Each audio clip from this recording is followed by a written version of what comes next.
Salut les disciples d'Avan, bienvenue sur la chaîne Ricky Fighters. Donc on va revenir un petit peu sur cet épisode numéro 12 de Dragon Quest The Adventure of Dai, notre super foudre. Alors comme vous pouvez l'entendre, j'ai un peu mal à la gorge, donc je vais pas faire la partie résumé, la partie un peu review. Voilà, on va passer directement à la partie différence entre le manga et cet épisode. Et le moins que l'on puisse dire, c'est que lorsque l'on a vu l'intégralité de cet épisode, on se dit que les scènes ne sont pas mises dans le même ordre que dans le manga. Et oui, clairement, elles ne sont pas mises dans le même ordre que dans le manga. Enfin, en tout cas, il y en a quelques-unes qui sont dans le même ordre, mais il y en a plein quand même qui ont été mis à d'autres moments ou ce genre de choses. Il y a eu des coupures avec un autre passage. Voilà, ils ont fait un peu comme ils voulaient, mais enfin, comme ils voulaient pas forcément. Mais en tout cas, ils ont fait ça d'une belle façon. Moi, j'ai aimé, ça donnait vraiment de la fluidité comme d'habitude aux épisodes. Franchement, ce petit regroupement, le travail à ce niveau-là, il est vraiment bien réalisé. Alors, que dire d'autre? Donc là, on parle de différence justement, et on va directement passer par un point qui m'a vraiment surpris et qui m'a fait plaisir d'ailleurs. C'est le fait de voir le Garuda, le fameux Garuda, pendant la scène où Badaku s'explique sur le fait que la princesse, elle est sûrement en vie, puisqu'elle est protégée par 3 grands sages. Donc voilà, ce petit passage où Badaku s'explique, ça passe de Badaku jusque Garuda qui commence à vouloir prendre son vol avec le changement de climat, voilà, la nuit qui commence à tomber, ce genre de choses. Et ensuite ça revient sur Badaku et ainsi de suite. Voilà, moi j'ai aimé ce passage là. Ensuite le fameux Garuda, il prend ses ailes, hop, et il est parti. On ne sait où, enfin moi personnellement je sais plus ou moins où il est parti. Mais en tout cas c'est intéressant d'avoir rajouté cette scène et ça faisait même super plaisir. Donc voilà, je vous parlais des changements climatiques. Je peux vous dire que franchement les changements climatiques on les a fortement vus. Voilà, il y a le coucher de soleil, il y a le jour qui est devenu un peu moins jour ou ce genre de choses. Franchement c'était fort présent et ça faisait super plaisir. Alors d'ailleurs dans cette scène là où Badaku s'explique et tout, on est venu directement, on a eu une transition avec une autre scène qui faisait plaisir, mais qui est amenée d'une autre façon que dans le manga. D'ailleurs cette scène précisément, voilà, c'est la scène où Dai dit qu'il n'a pas pu utiliser le symbole du dragon parce qu'il n'éprouvait aucune haine envers Yunkel. Et bien ce passage là, normalement il est présent que lors de la fin de l'entraînement de Dai et de Pop. Donc voilà, c'est vraiment bien plus tard. Et là on l'a quasiment, on l'a dès le début de l'épisode. Et en plus ça se passe même pas de la même façon dans le manga, clairement. Normalement, là dans l'épisode on a eu un passage où Badaku donne une cote de maille à Dai. Et bien ce passage là n'existe pas dans le manga, il n'existe pas. Et donc on sait quand même que dans le manga, on sait quand même que Badaku lui donne la cote de maille, mais cette fameuse cote de maille elle est cassée.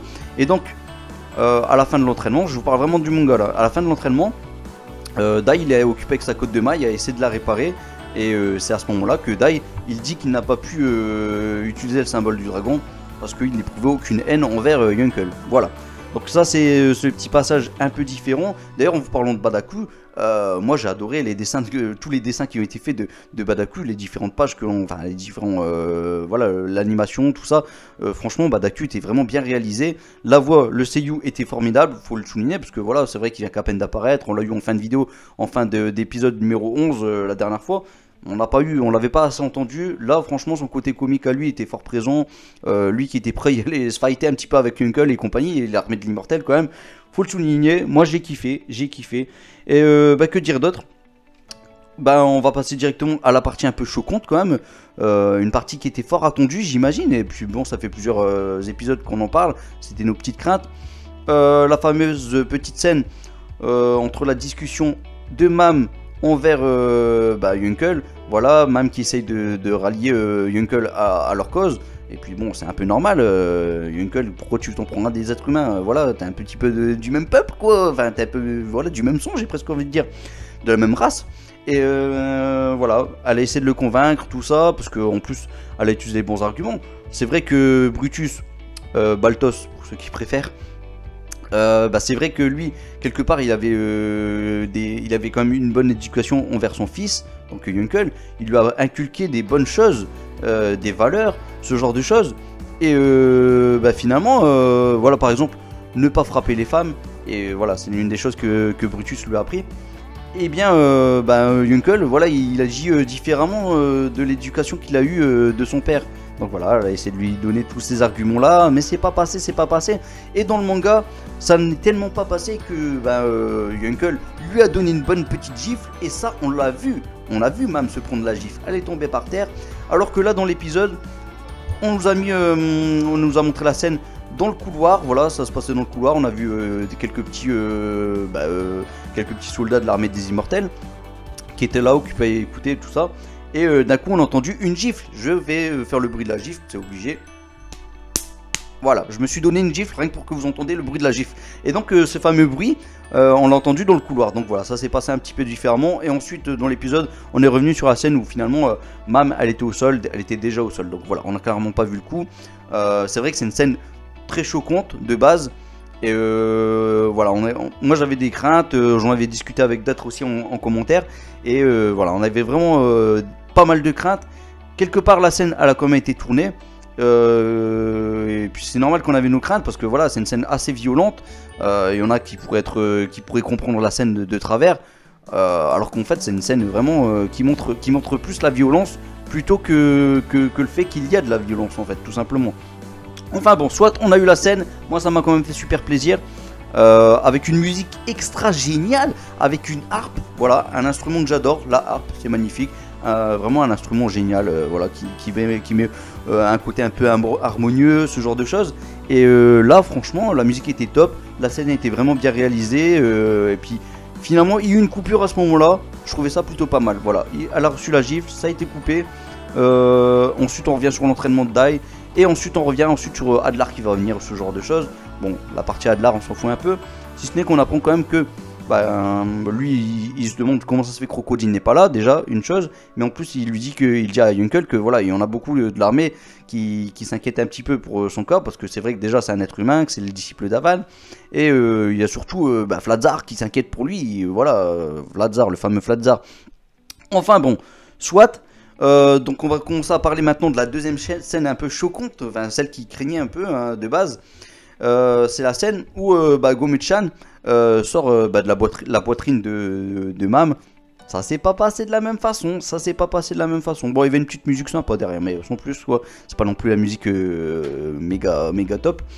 Mais du coup on a vu vraiment, on a vraiment dézoomé complètement le plan. Et on a vu Mam vraiment en version intégrale, avec le corps complètement entier, vraiment mis sur le côté. Gomechan comme ça qui sortait de sa poitrine, voilà. Attention, hein, on voyait pas de scène olé olé hein, dans le manga, mais on voyait clairement en plan voilà, principal devant, hop, on voyait Gomechan sortir voilà, de la poitrine comme vous me voyez là, voilà, dans le même plan, on voyait du coup Gomechan sortir. Voilà, la scène est faite différemment. Ensuite, la suite par contre est plus ou moins pareil. Gomechan a quand même eu le droit à son petit bisou. Cette partie là est plutôt mignonne de base. Enfin, en tout cas, là, j'ai trouvé un côté un peu mignon en tout cas dans cet épisode. Du coup, l'autre, alors que dans le manga, ça donnait plutôt un côté un peu olé olé quand même quelque part. Je trouvais un côté un peu sexy.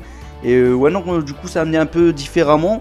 En tout cas, sachez que du coup, la suite, c'est que même dans l'épisode, c'est que du coup, Mam demande à Gomechan de récupérer son équipement, l'arme et tout ça. Et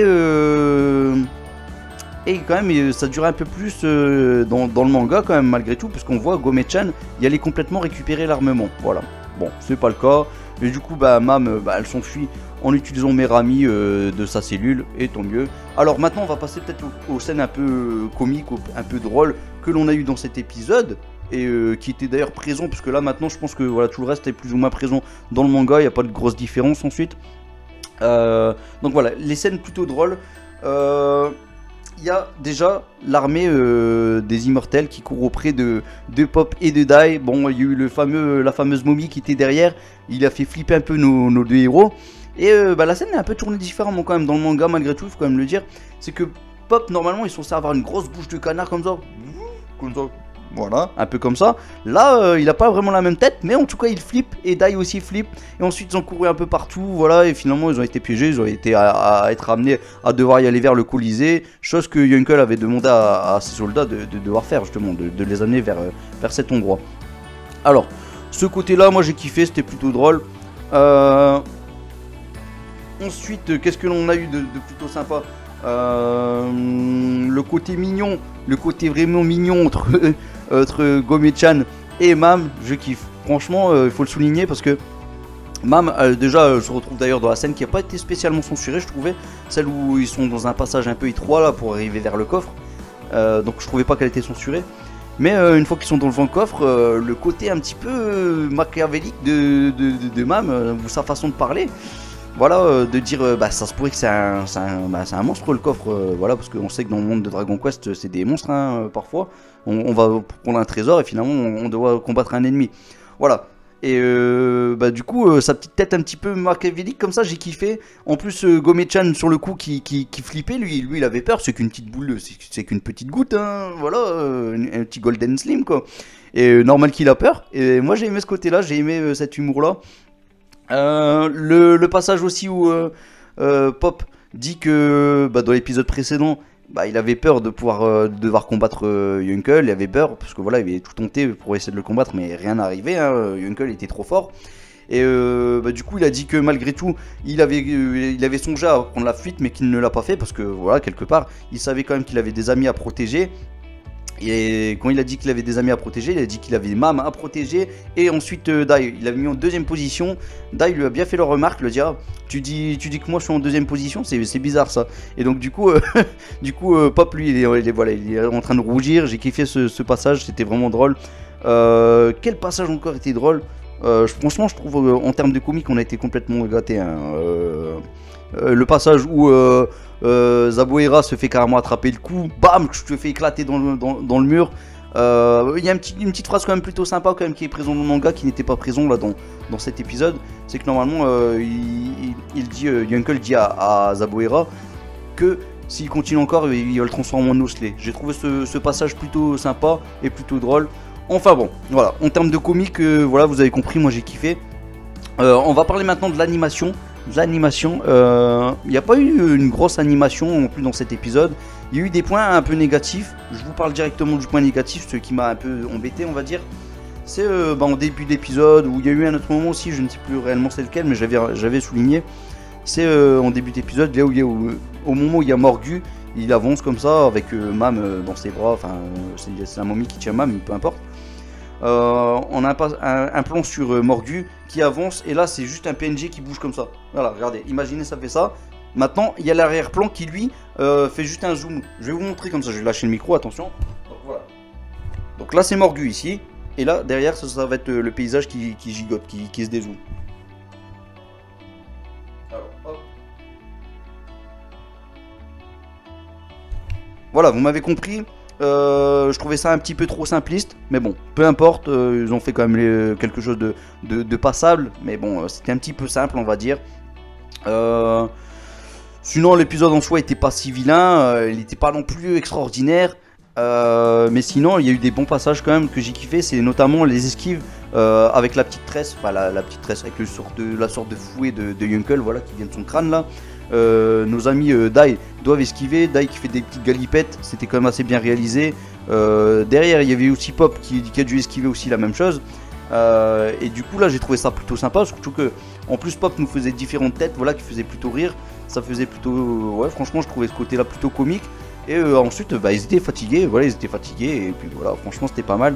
Il faut que je revienne quand même sur un point qui a été quand même fortement réussi quand même dans l'épisode, c'est l'entraînement. L'entraînement, franchement, pour le Raiden et le Ranarion, franchement, il était bien réalisé. Déjà, on l'a eu en 3 étapes, en 3 fois. Ils ont duré quand même une journée entière à s'entraîner.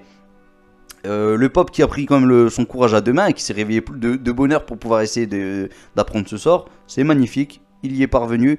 Et le sort de Raiden qui lui devait atteindre sa cible. Ils ont réussi finalement à ce que le sort soit maîtrisé, et tant mieux, voilà. À deux, ils ont fait quand même des prouesses, tout simplement.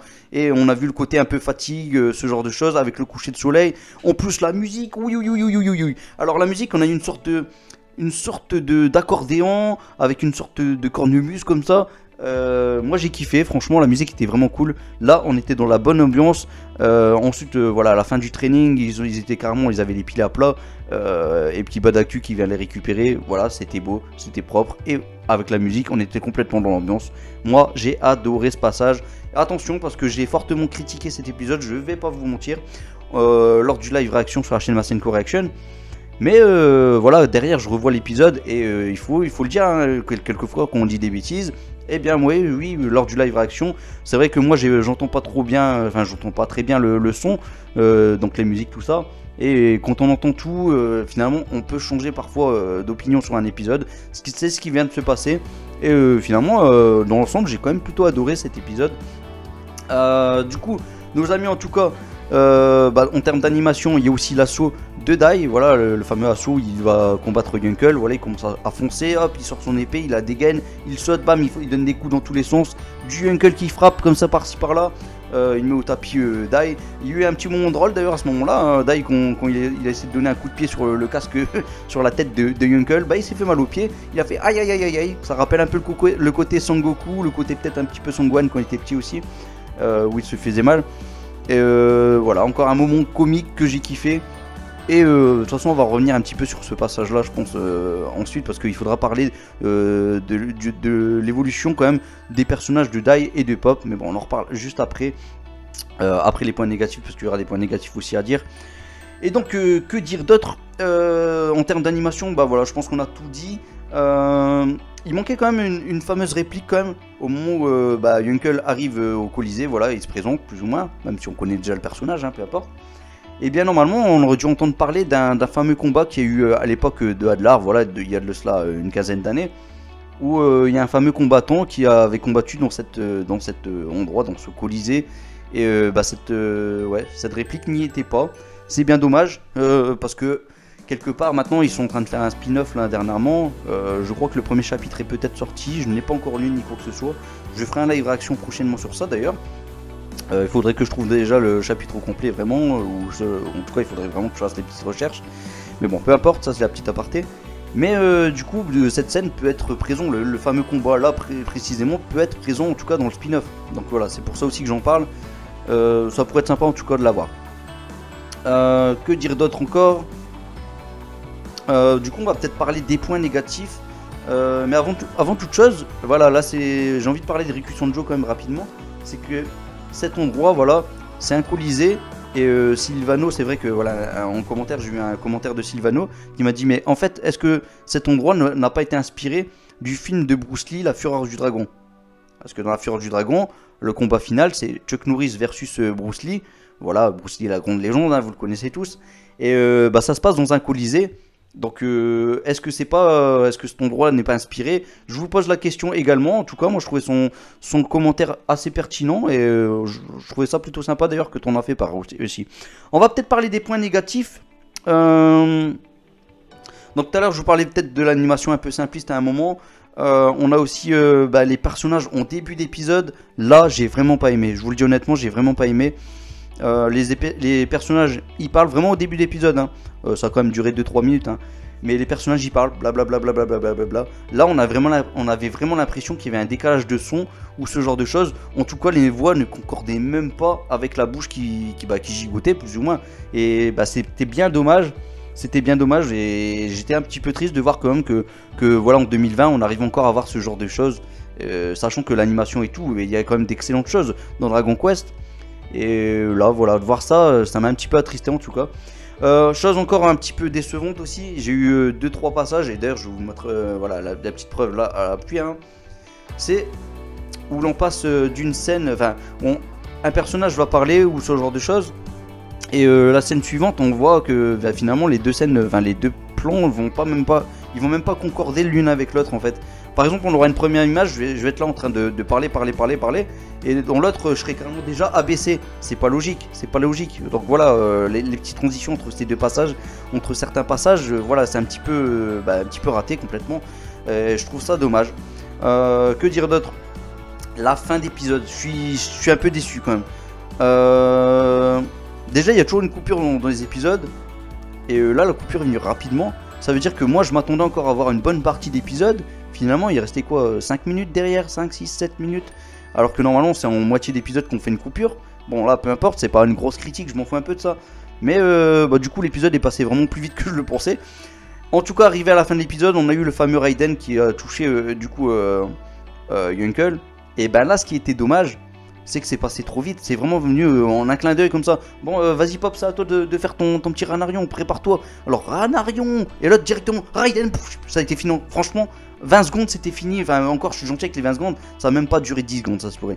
Franchement, c'est vraiment passé trop vite. C'est dommage parce que, en vrai, les scènes sont vraiment bien réussies. Ce qui est dommage, vraiment, et là, je reviens un peu là-dessus, c'est que finalement, il y a beaucoup de scènes comme ça qui sont énormément réussies. Mais elles vont tellement vite que du coup il y a même des images que l'on ne voit quasiment pas. Et d'ailleurs il y en a certaines que voilà, j'ai fait des captures d'écran sur certains passages. Si vous ne faites même pas de capture d'écran, vous ne la voyez même pas à l'œil nu quoi. Clairement, hein, il y a un moment où Yunkel il donne un coup de poing sur Dai, ça va trop vite. Il y a un moment, je vous parlais de transition un petit peu loupée justement il y a quelques secondes là, quelques minutes plutôt. À un moment, voilà, il y a Dai qui saute comme ça à l'assaut sur Yunkel. Ce passage là où il saute, ça y a pas de souci, mais on voit ensuite Yunkel qui lui du coup regarde qui regarde le haut pour voir justement Dai arriver. Et ben ça, la scène elle passe tellement vite que du coup on comprend pas trop le truc. Ils auraient dû rajouter 2-3 frames en plus quoi. Enfin je sais pas, je comprends pas. Il y a un problème au niveau des frames, ils vont trop vite parfois ou ce genre de choses. Alors que vraiment je pense que ça juste quelques fois ouais, quelques frames en plus, ça pourrait aider en tout cas, voilà. Parce que le passage que je vous parle, ça fait Dai il saute, hop, lui, ça fait tac. Directement, on a l'impression que sa tête elle est déjà levée. Alors qu'en fait, normalement, ça devrait être progressif, sa tête qui se lève, hop, voilà. Et ça n'a pas été le cas, ça n'a pas été le cas. Et bah c'est dommage, ça rate un petit peu quelques scènes. Et donc du coup bah, le Raiden, il était énormément réussi, mais en même temps un peu raté du coup. Voilà, c'est mon avis. C'est dommage parce que franchement je trouvais le coup vraiment bien fait. D'ailleurs même l'entraînement, voilà, le Raiden qui tombe, les fameux nuages, j'en ai pas parlé, mais les fameux nuages, le changement de climat comme ça, avec les nuages tout noirs comme ça qui jaillissent du ciel, qui jaillissent dans le ciel plutôt, c'était vraiment très réussi. Et avec une sorte de brume comme ça, enfin je sais pas, c'était vraiment bien fait. Et c'est dommage en tout cas. Alors maintenant on va revenir un petit peu sur, voilà, on va finir un peu la vidéo sur ça. Et puis je vais vous donner un peu ma critique sur l'épisode, même si voilà, vous l'avez compris, j'ai aimé l'épisode. Puis bon, j'ai fait plus ou moins la critique, donc je vais peut-être pas forcément revenir finalement. Mais j'ai envie de revenir un petit peu sur le développement de Dai et ensuite de Pop. Il faut qu'on en parle de Pop surtout, mais je vais revenir d'abord sur Dai, un peu Mam aussi. Donc Dai, ce personnage quand même dans le manga est quand même assez enfantin, il est un petit peu bébête, pas totalement, attention, ne me prenez pas non plus au mot, mais en gros il y a des choses vraiment qu'il n'a pas la connaissance, en gros il n'a pas une connaissance sur le monde extérieur. Et là ce Dai que l'on a dans ce remake, je trouve vraiment très adulte, et un peu trop adulte même, il taquine même Pop sur le côté un petit peu, voilà, sur l'amour, ce genre de choses. Et ça c'était pas complètement présent, en tout cas au début, dans l'aventure de Dragon Quest, dans le manga. Et moi j'aime bien ce côté là, ce côté que Dai est justement un peu plus adulte. Moi j'adore, voilà, j'en avais déjà parlé dans les premiers épisodes, là c'est un peu plus présent, vraiment, parce qu'on le voit encore une fois, hein, quand il taquine Pop, voilà, on a l'impression que vraiment il s'y connaît, il sait de quoi il parle. Et finalement c'est Pop qui est gêné, moi j'ai aimé, et puis l'humour vraiment a été fort présent. Ensuite, on va parler un peu du personnage de Mam avant de parler de Pop, parce que Pop c'est le plus important quand même. Mam, voilà, c'est une personne un peu fragile, douce, qui s'inquiète pour ses amis, qui s'inquiète pour le monde, qui s'inquiète pour tout le monde même. Et voilà, elle peut pleurer, et d'ailleurs elle a pleuré même dans cet épisode. Et voilà, son côté un peu doux, voilà, il est fort présent. Elle a du caractère, il est aussi présent. Voilà, on a tout ça, et là vraiment c'est bien quand même retranscrit quand même dans ces épisodes, dans tout ce qu'on a eu pour l'instant dans des épisodes, des 12 premiers épisodes. Et moi je dis oui, et vous allez voir que dans le prochain épisode, son côté bienveillant sera encore plus présent, surtout à la fin de cette partie, la fin de Yunkel, j'ai presque envie de dire. Voilà, tout simplement, vous allez voir son petit côté doux, son côté un peu madone, le côté de sa maman, Leila. Voilà, on va le remarquer, on voit quelque part qu'elle tient de sa mère, et elle tient aussi de son père, son côté un peu féroce, voilà. Donc voilà, ça fait super plaisir. Et donc on va parler maintenant un peu de Pop. Pop, il faut revenir un peu en arrière. Le personnage, la première fois qu'on l'a vu, il y a eu cette petite rivalité qui s'est construite par rapport à Dai. Voilà, et quelque part il voulait pas se faire rattraper par Dai, même si Dai c'est un guerrier plus, et du coup Pop lui c'est un mage clairement. Et du coup voilà, il y avait ce petit côté là.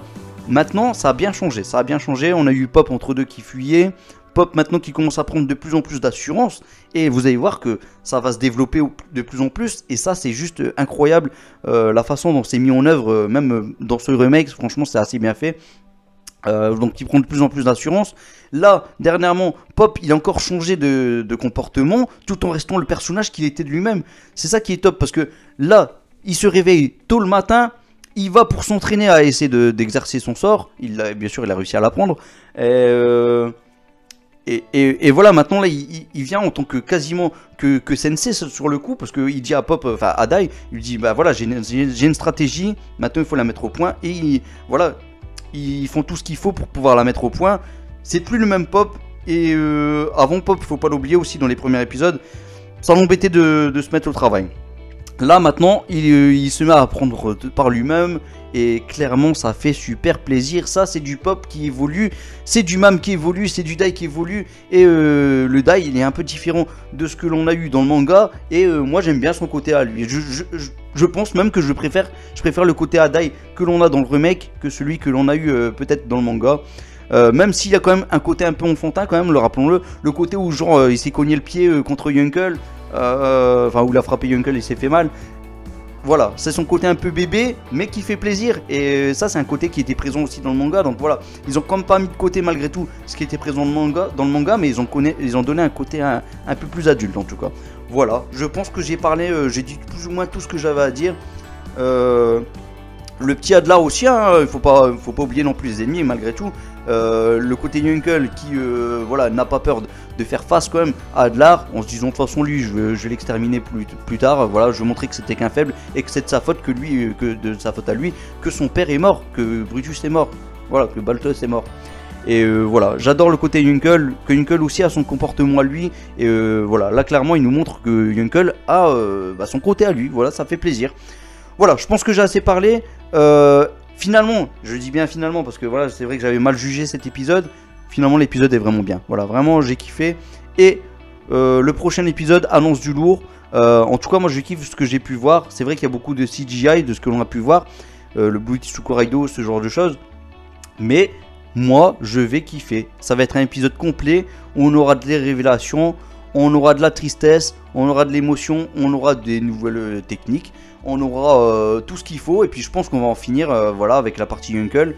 Et on va pouvoir pleurer je pense en fin d'épisode aussi. On va pouvoir pleurer. Voilà, j'ai assez parlé. La vidéo dure assez longtemps depuis un petit moment là maintenant. Donc bah écoutez, n'hésitez pas à liker la vidéo si vous avez aimé comme d'habitude. Abonnez-vous si vous passez par là. Lâchez un petit commentaire, dites ce que vous avez pensé au moins de l'épisode. Voilà, parce que quelque part on n'a pas tous la même pensée. Je sais que cet épisode va être fortement critiqué, je le vois déjà venir, voilà, je vais regarder, vous inquiétez pas, je fais attention à vos autres vidéos aussi, hein.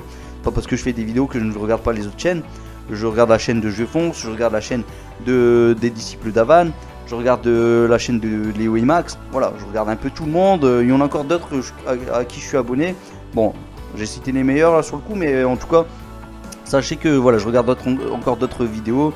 J'ai lu les 37 tomes pour ceux qui ont voilà, quelques petits qui se disent non, le mec il s'y connaît pas du tout. Si j'ai lu les 37 tomes. Donc voilà, bon j'ai assez parlé, on se retrouve en commentaire et puis moi je vous laisse un Médo roi en espérant qu'il vous guide vers la victoire. Salut tout le monde, Médo!